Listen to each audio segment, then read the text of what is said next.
Hello! Welcome back to the UiPath Introductory Training. In this lesson, we'll talk about control flow. In the previous episode, we became familiar with the basics of UiPath and learned about activities, variables, and organizing projects as flowcharts or sequences.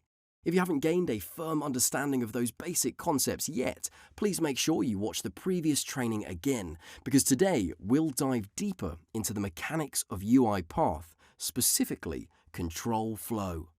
Control flow is the process of defining the rules and the automatic decisions that will be taken during the execution of your workflow through the use of if-else decisions, loops, and so on. So, without further ado, let's start with probably the most important piece of computer programming, the if-else decision.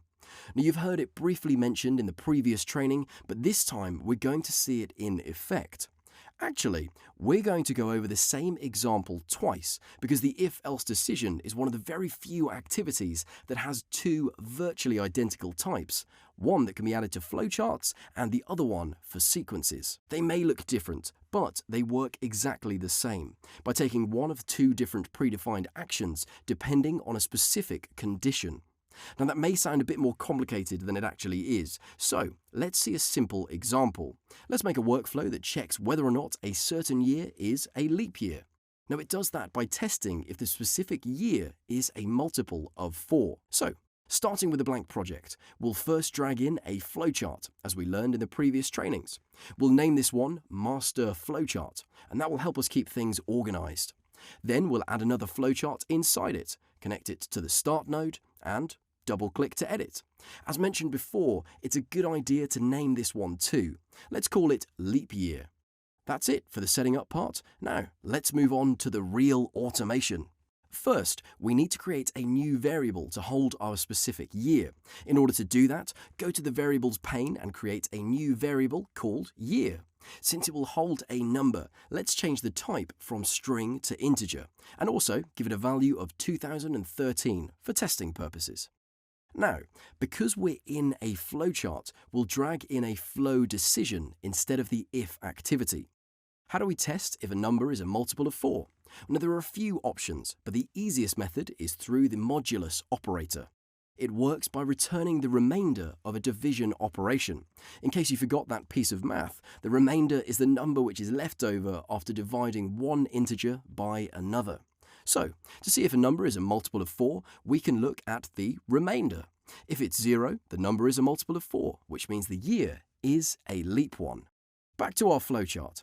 First, we need to connect the decision to the Start node. And in the condition field, we'll put year, the variable we created earlier. Mod 4 equals 0. And that's it.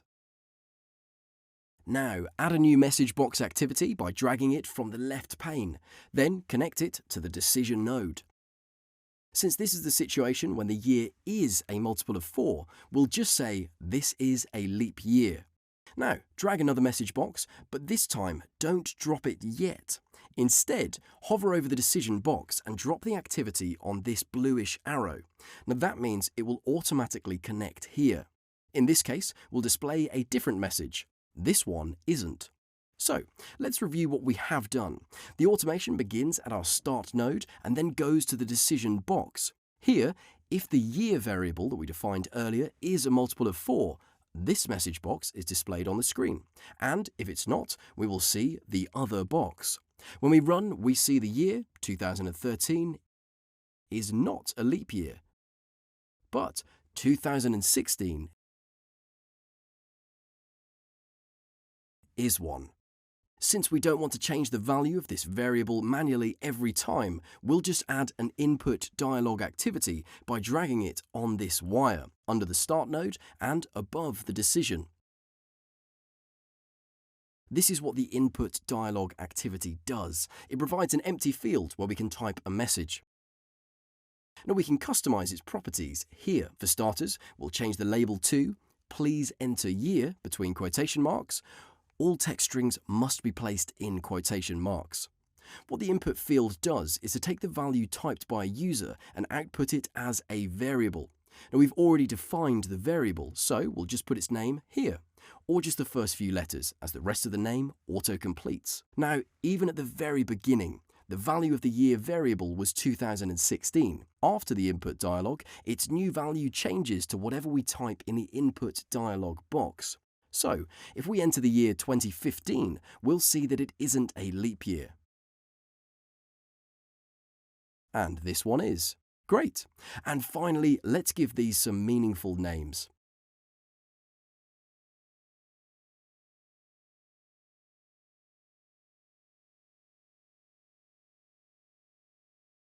So, that's how the decision node, message box, and input dialog activities work together in a flowchart. Now let's quickly recreate the exact same behavior, but this time in a sequence. So let's go back to the master flowchart section by clicking here. We'll drag in a new sequence and give it an appropriate name. We'll perform almost the same steps. First, add the input dialog, then create the year variable by right-clicking in the output field. It's a bit faster. And change its type to integer.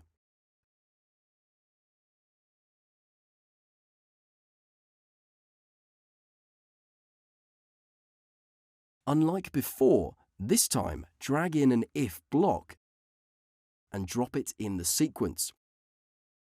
Now we'll enter the same condition as before, year mod 4 equals 0.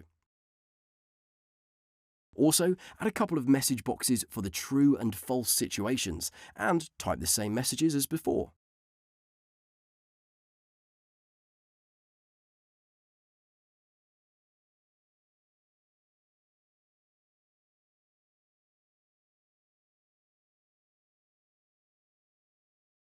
As you can see, the if sequence is very similar to the flowchart decision node.